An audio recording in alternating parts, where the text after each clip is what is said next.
안녕하세요. 주와 말씀의 교회 매일 묵상입니다. 오늘은 레위기 18장 6절부터 30절까지의 말씀을 함께 묵상하며 은혜를 나누도록 하겠습니다. 본문의 메시지 함께 살펴볼까요? 본문은 우리에게 성적 순결에 대한 율법들을 알려주고 있습니다.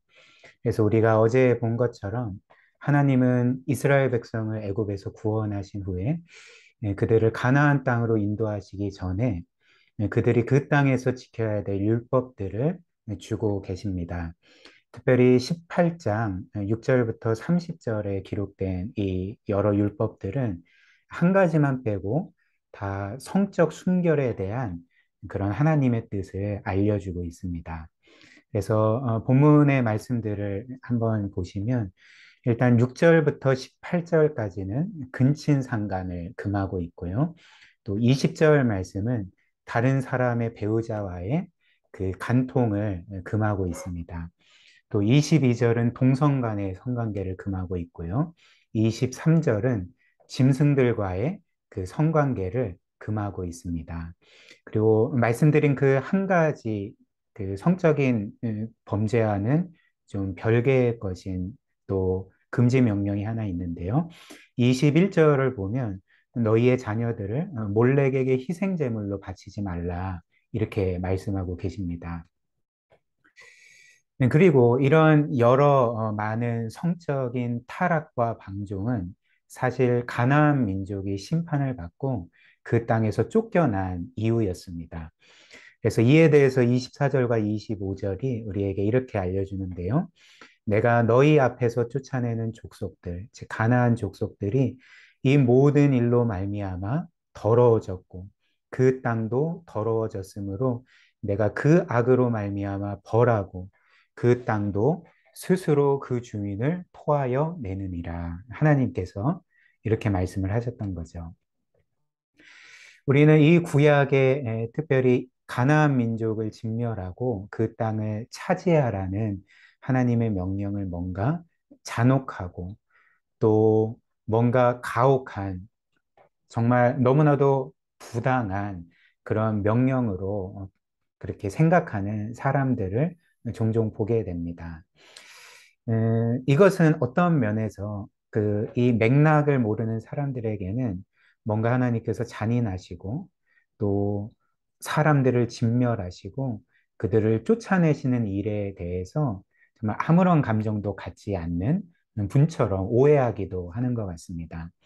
그러나 오늘 말씀이 우리에게 분명히 가르쳐 주는 것은 하나님께서 이스라엘 백성으로 하여금 가나안 민족을 진멸하게 하시고 그 땅을 차지하게 하시는 것은 그 가나안 족속의 심각한 죄에 대한 형벌이었다는 거죠.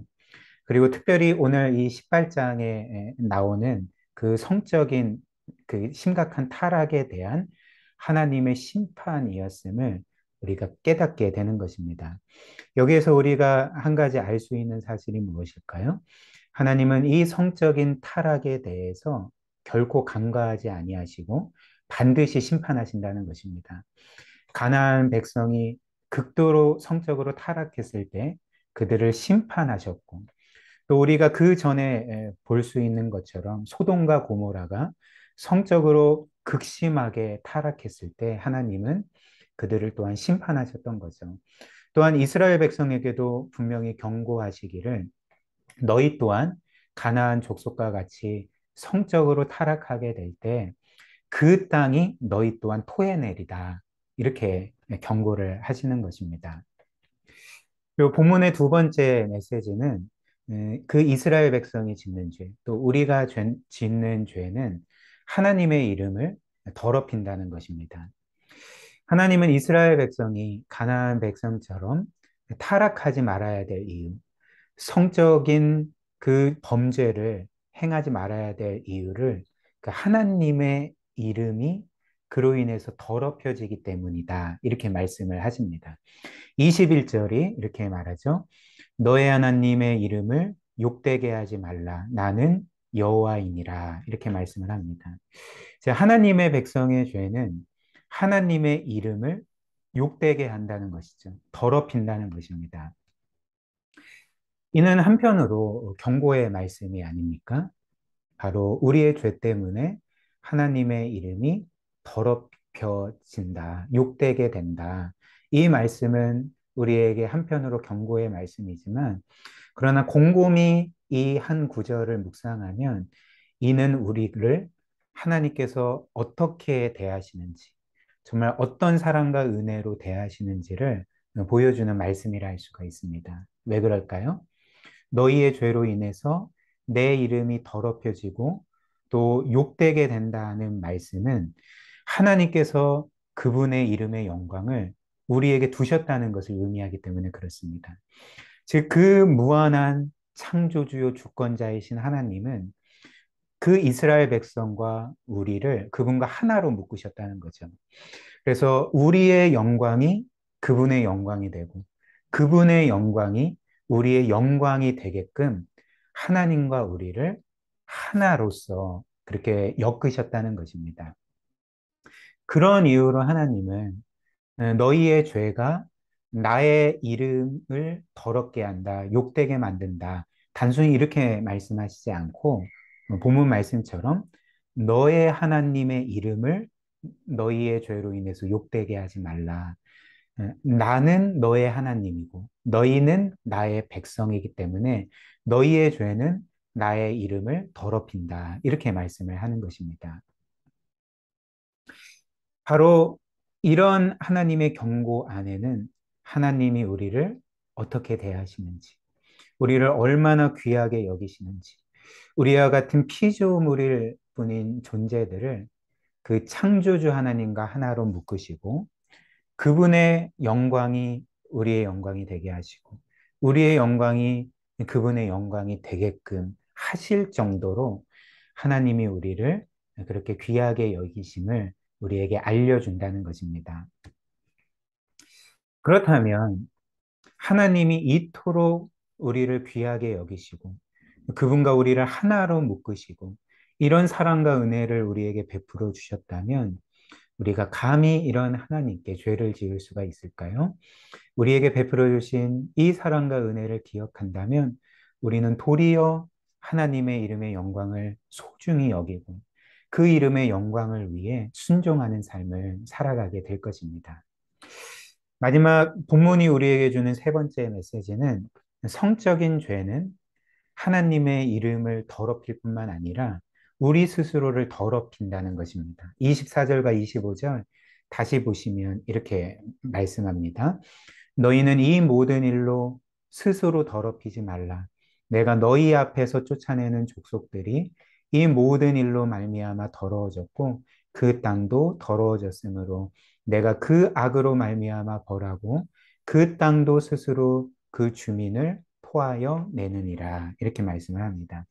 자, 하나님은 가나안 그 민족뿐만 아니라 이스라엘 백성도 만약 이렇게 성적으로 타락하게 된다면 그로 인해서 너희도 더럽혀질 것이고 너희가 사는 그 가나안 땅도 더럽혀질 것이다. 이렇게 말씀을 하고 있는 것입니다. 현 시대에 정말 많은 사람들은 보통 이렇게 생각을 하죠. 전통적인 성관념, 특별히 기독교가 말하는 성관념은 사람의 자유를 억압하고 뭔가 사람으로 하여금 성적인 자유를 억압해서 그, 그 자유, 그 자유를 온전히 누리지 못하게 만든다. 그리고 도리어 성적인 자유가 우리 사람을 진정으로 사람답게 만들어준다. 이제 이렇게 생각하는 시대인 것 같습니다. 그러나 많은 사람들이 생각을 하는 것처럼 성적인 방종이 사람을 정말 자유롭게 만들어줄까요? 사람을 사람답게 만들어주겠습니까? 그렇지 않습니다. 성경에 따르면 이 성적인 방종은 사람을 사람 이하로 만드는 것이죠. 즉, 오늘 말씀처럼 그 성적인 타락은 사람을 더럽히고 그 영혼을 파괴하게 됩니다. 따라서 이 성적인 방종은 사람을 진정으로 자유롭게 만드는 것이 아니라 도리어 그로 하여금 죄와 정욕의 노예가 되게 만드는 것이죠. 또 이는 우리의 실제 삶 가운데, 또 사람들의 삶 가운데 얼마든지 확인 가능한 사실이지 않을까요? 한번 생각을 해 보십시오. 이 사회에서 또 주변을 보면 성적으로 정말 마음껏 자유를 누리며 방종한 삶을 살아가는 사람이 영혼의 참 평안과 만족을 누리며 사는 경우를 보신 적이 있습니까? 네, 결코 그런 모습은, 그런 경우는 찾을 수가 없을 것입니다. 왜 그럴까요?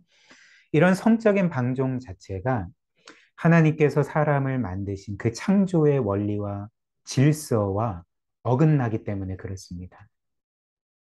성경이 말하는 것처럼 하나님은 이 사람의 성을 결혼 관계 안에서만 누리도록 하셨습니다. 그리고 그 창조의 질서를 따를 때에만 성으로 말미암는 진정한 기쁨을 누릴 수가 있게 그렇게 우리를 창조하셨던 거죠. 그리고 이는 하나님께서 사람의 자유를 억압하시기 위함이 아니라 도리어 사람의 진정한 행복을 위해서 이런 성적 순결을 위한 계명을 주시고 이 성의 기쁨을 결혼 관계 안에서만 누리도록 하셨던 것입니다.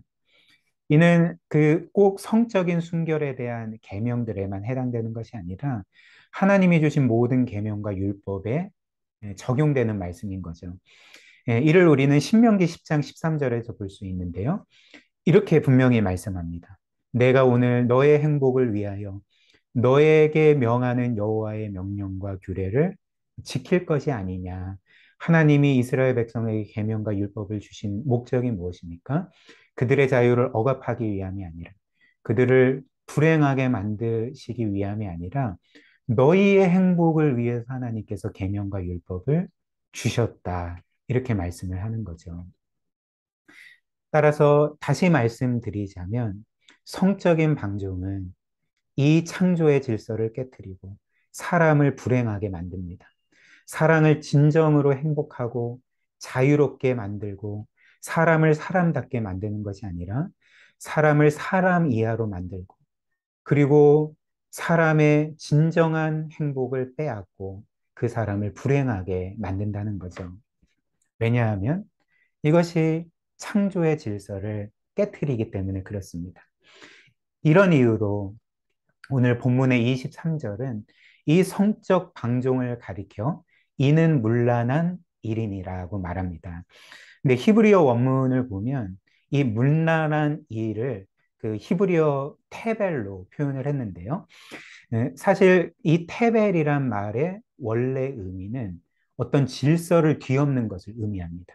그래서 이 23절을 다시 번역을 하면 이 성적인 타락은 질서를 뒤엎는 일이니라 이렇게 말씀을 하는 거죠.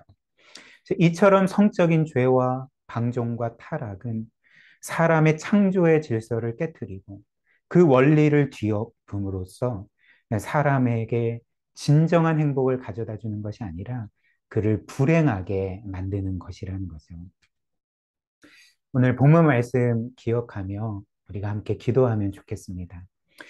하나님께서 거룩하신 것처럼 우리 또한 거룩하게 살아가는 것은 우리에게 진정한 행복을 가져다 줍니다. 이것을 기억하면서 하나님이 우리에게 계명을 주신 이 진정한 목적이 하나님이 우리를 사랑하사 우리를 진정으로 행복하게 만드시기 위해 주신 것임을 기억하면서 감사함으로 하나님이 거룩하신 것처럼 우리도 거룩하고 특별히 성적인 방종을 권하고 성적인 타락을 인간의 진정한 자유로 말하는 이 세상 속에서 우리가 구별되고 거룩한 삶을 살아가도록 이런 은혜의 힘을 우리에게 달라고 이 시간 함께 기도하도록 하겠습니다.